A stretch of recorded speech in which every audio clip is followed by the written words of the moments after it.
Estou batendo um papo com o ex-governador do estado do Acre, Binho Marques, secretário hoje ocupando um cargo muito importante no Ministério da Educação, secretário da SACE. É importante aqui.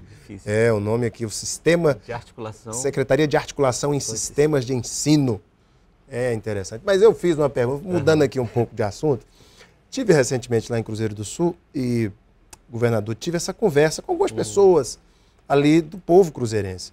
E foi quase que unânime esse reconhecimento do povo de Cruzeiro do Sul ao trabalho que o senhor fez. Hospital do Juruá, Hospital da Criança, Avenida Mâncio Lima, a ponte sobre o Rio Juruá, entre outras obras muito importantes, escolas que o senhor construiu. E o PT vence pela primeira vez na história uma eleição em Cruzeiro do Sul, e se não vence lá, a casa tinha caído, viu? Estou lhe dizendo. O que isso representa para o senhor? Olha, eu fico super feliz, mas foi um processo, porque o começo foi muito difícil. Havia um bairrismo muito grande. Mais atrás, antes do Jorge assumir, tinha até o discurso da separação, da criação de um novo Estado. Quando o Jorge assumiu, havia uma rejeição regional, não era só política, era regional mesmo. Né? E isso foi sendo quebrado aos poucos. O Jorge investiu muito na região, trabalhou muito ali. E aos poucos, é aquele caso de amor que começa devagarinho. Né? Eu amo o Juruá. Eu gosto muito do Juruá, gosto das pessoas do Juruá, conheci muita gente, fui me aproximando. E o governo da Frente Popular tem sempre a preocupação de trabalhar com a equidade, assim, dar mais para quem tem menos. O Juruá sofreu muito, o isolamento foi terrível para o Juruá. E então a gente acabou investindo muito no Juruá para criar um equilíbrio. Né? E o senhor foi o que mais investiu na BR-364. Talvez de todos os governadores, o senhor foi o que mais investiu. É possível. Foi feito um investimento muito grande na BR. Mas é aquela coisa também num processo. Né? Quando você tem uma equipe já azeitada, o pessoal já aprendeu a trabalhar e a coisa vai andando, vai tendo um resultado melhor. Foi um aprendizado, porque de fato ninguém sabia o que fazer com a BR. Quando o BEC entrou na BR, ele abria a estrada e como não tinha pedra, o terreno era muito pobre, ele derrubava árvores e jogava a terra em cima. Não sei se você sabe disso, mas... Olha só. Quer dizer, ninguém sabia o que fazer. Quando o Jorge entrou, ele encontrou aquela terra podre, que era aquelas árvores derrubadas que serviam enterradas. Então, foi uma loucura aquilo ali, né? Então, foi muita coragem seguida, desde 99, para poder enfrentar esse trabalho que o Tião ainda está trabalhando. Concluindo. Então, é uma obra muito difícil. Olha, o pessoal do Juruá, assim, para concluir esse assunto, é um pessoal extraordinário. E a região é muito bonita também, maravilhosa. Verdade. Né? Então você junta um povo bacana, com uma região bonita, com uma carência de investimentos. E o nosso governo, o governo da Frente Popular, o governo da Floresta, como quer que se chame, realmente investiu muito para que a gente pudesse ter. O povo acreano tem que ser um só. Você não pode ter um acreano que tem acesso ao serviço, outro que não tem. Então, em todos os municípios que a gente for, a gente vê lá um aeroporto estruturado, as escolas são iguais, as escolas de Rio Branco são iguais às escolas de qualquer município do Acre, o atendimento da saúde é igual, a gente criou hospitais regionais, essa lógica foi uma lógica construída que foi muito bacana. E eu fico muito feliz do povo Juruá reconhecer isso, porque eu tenho muito carinho pelo povo do Juruá. Pois é, voltando a falar dessas questões bem regionais, quando Marina saiu do PT, eu me lembro de uma despedida em que o senhor disse para ela: Marina, eu te amo. E Marina hoje é cortejada por diversos partidos do Brasil. Recentemente se especulou o nome dela para o Senado em 2014 em Brasília. Fala-se também de convites no Rio de Janeiro, onde ela teve uma votação muito expressiva. O senhor tem se encontrado com Marina lá por Brasília? Como é que tem sido esse convívio? Tem mantido esse Não me encontro com regularidade, porque a Marina vive dando palestras no mundo inteiro, então a gente se vê muito pouco. Mas, coincidentemente, no sábado, eu estive com ela, porque foi o casamento da filha dela, da Shalom. E a Shalom, quando a Marina estava grávida da Shalom, ela escorregou na estação experimental e eu tive que levar correndo no meu gurgel. O senhor tinha um gurgel? Eu tinha um gurgel velho, eu tive que levar correndo para o hospital, e aí a Shalom nasceu. Então eu acompanhei a Shalom, o Danilo, os filhos da... Eles me chamam de tio, e a Marina é minha comadre, nós somos eternos amigos. Eu gosto muito da Marina. Ela seguiu um caminho diferente do meu politicamente, né? foi aquela situação toda difícil, mas ela seguiu um caminho, eu segui outro. Estamos em caminhos politicamente diferentes, né? Eu continuo no PT, mas a Marina é super querida e é minha amiga do coração. Por falar nisso, Binho, o senhor tem pretensões de voltar à política eletiva, de voltar a ser um gestor, um prefeito, sei lá, um senador, um governador? Eu nunca penso nisso. Política, sim, a minha vida sempre esteve, desde os 16 anos de idade, que eu sou um militante político. A minha causa é a mesma de quando eu entrei na política aos 16 anos de idade. Lutar por uma sociedade mais justa. Eu gosto disso. Uma sociedade justa, democrática, um lugar bom para se viver. Isso é o meu sonho. E eu vou estar sempre assim, eu acho. Acho que eu vou morrer assim. Mas um cargo, nunca pensei nisso.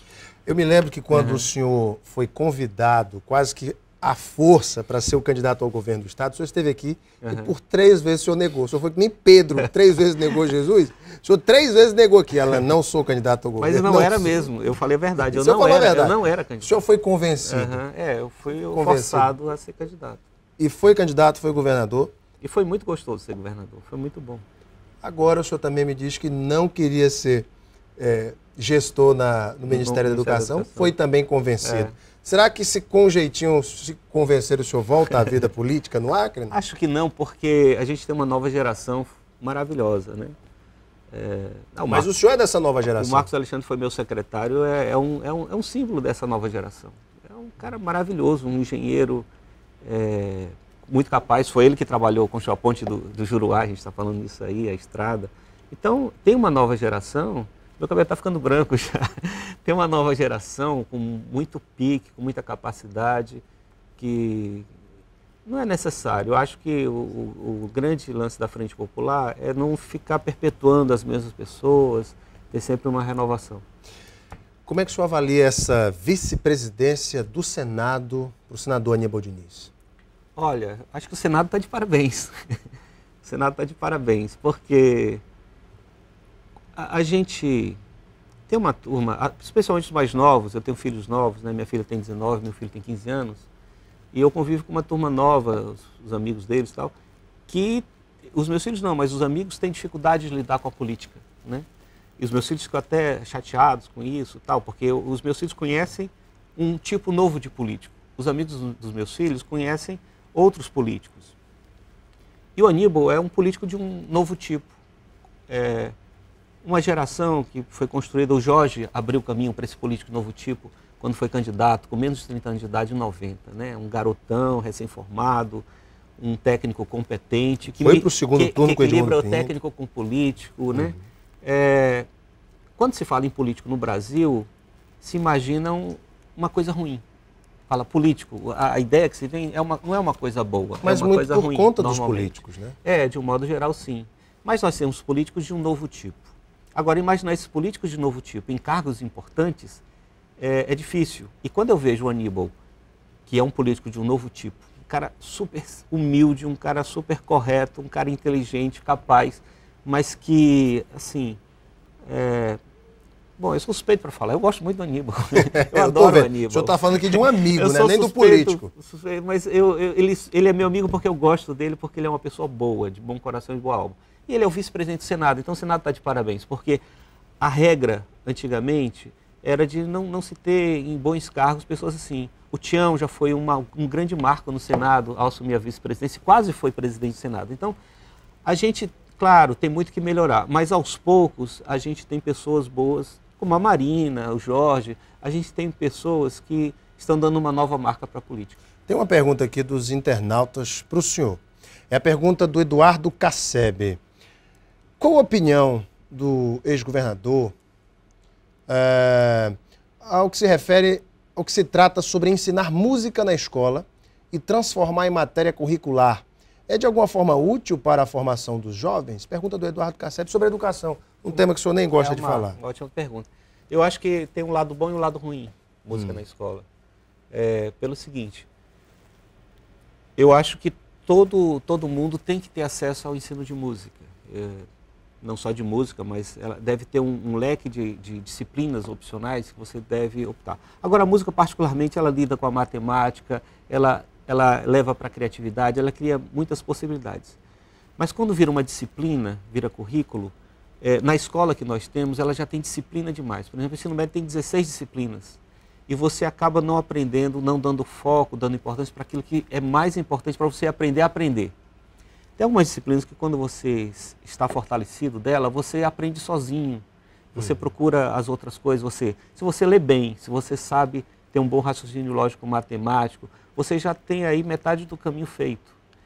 Mas há uma tendência no Brasil, eu estava vendo outro dia, tem quase 40 projetos de lei de novas disciplinas tramitando no Congresso. Isso acaba com o ensino, porque começa a entulhar o ensino de disciplinas que, às vezes, o caminho para se ter acesso a elas não é dentro da escola, mas em outros lugares. Por isso que a gente criou aqui, a minha ideia quando fui governador, e mesmo como secretário de Educação, era a usina de arte, a biblioteca. São espaços para que você tenha acesso a conteúdos a outros conteúdos que não somente na escola. Então, acho que a responsabilidade de resolver todos os problemas de aprendizado e de educação não deve ser só na escola. A educação deve acontecer na sociedade. Na educação deve ter um número reduzido de disciplinas curriculares bem focadas. Um caminho para que a gente supere isso é um caminho que o ministro da Educação está priorizando, que é a escola de tempo integral. Então, com a escola de tempo integral, você tem mais espaço para música, por exemplo, e para outras disciplinas. Hoje, o Brasil assiste um dos momentos talvez mais importantes da sua história, que é o julgamento mensalão. O senhor está lá em Brasília. Como é que tem sido a repercussão disso lá na capital federal? Fala-se muito dessa questão do julgamento, está acontecendo num período pré-eleitoral e deve, inclusive, continuar após o período eleitoral. Mas se para o PT, governador, o que isso representa, julgamento de pessoas ligadas ao partido, ex-dirigentes partidários fortíssimos? Como é que o senhor avalia isso tudo? Eu avalio com naturalidade. Há um processo sendo julgado e o Brasil está aprendendo com esse processo também. O Brasil não tem uma história democrática tão madura. A gente está aprendendo. As instituições também estão se fortalecendo. Então, uma hora ela oscila para um lado, outra hora ela oscila para outro. Então, esse oscilar para um lado e para outro é que eu vejo o perigo da história. Porque como se flexibilizou demais para um lado, né, processos muito mais graves por aquela mesma instância foram julgados de uma maneira completamente diferente do que está sendo julgado hoje, a minha preocupação é que se adote uma medida muito mais dura sem levar em consideração os fatos, sem levar em consideração, de fato, a própria lei. Isso me preocupa muito. Eu acho o seguinte, errou tem que ser punido. Agora, às vezes, observando ali, sou um leigo no assunto, não é minha área, eu percebo que há uma ponta de uma avaliação muito mais política do que, de fato, uma avaliação muito mais fria do ponto de vista do que a lei permite, do que a lei enseja. Em alguns momentos cheguei a assistir no julgamento ser dito de que, bom, não existe prova, mas o bandido não vai deixar prova, e aí por isso vai condenar sem prova. Eu fico, às vezes, assustado com tudo isso. Eu acho que o Brasil precisa seguir o caminho da retidão, da correção, de punir as pessoas erradas. Mas eu acho que, às vezes, algumas áreas, quando se coloca holofote, quando se coloca as câmeras ligadas, as pessoas exageram um pouco na dose. Muitas instâncias que nós ajudamos a criar na Constituição de 88, instâncias de controle, elas acabaram virando instâncias, às vezes, até tão distorcidas como aquelas que elas deveriam julgar. Há no meio uma elite que, às vezes, se distancia da realidade e muito mais preocupada com o foco, com a mídia, com a badalação. Instâncias criadas em 88, o senhor se refere... Não, em 88, quando a gente criou os órgãos de controle, por exemplo, o Ministério Público, o Tribunais de Contas, são todos instrumentos, são todos importantíssimos. Mas mesmo nessas áreas, às vezes, por incrível que pareça, às vezes até lá a gente vê distorção. Então, isso faz parte do nosso aprendizado. Não significa que essas instâncias não devam existir. Mas ela oscila porque é um aprendizado. Então, às vezes a gente é mais duro, às vezes a gente é mais brando, então a gente não ainda não sabe qual é o ponto de equilíbrio. Eu acho que esse julgamento perdeu um pouco o ponto de equilíbrio. Gente, infelizmente nosso tempo aqui está esgotado. Tive o prazer de receber em nossos estúdios o ex-governador do estado do Acre, Binho Marques, atual secretário de articulação com sistemas de ensino do Ministério da Educação. Acertou. Bravo. Fernandão, obrigado pela sua vinda. Eu que agradeço. Prazer tê-lo aqui. Prazer meu. Daqui a pouquinho nós voltamos para a sequência do nosso Gazeta Entrevista. Até já.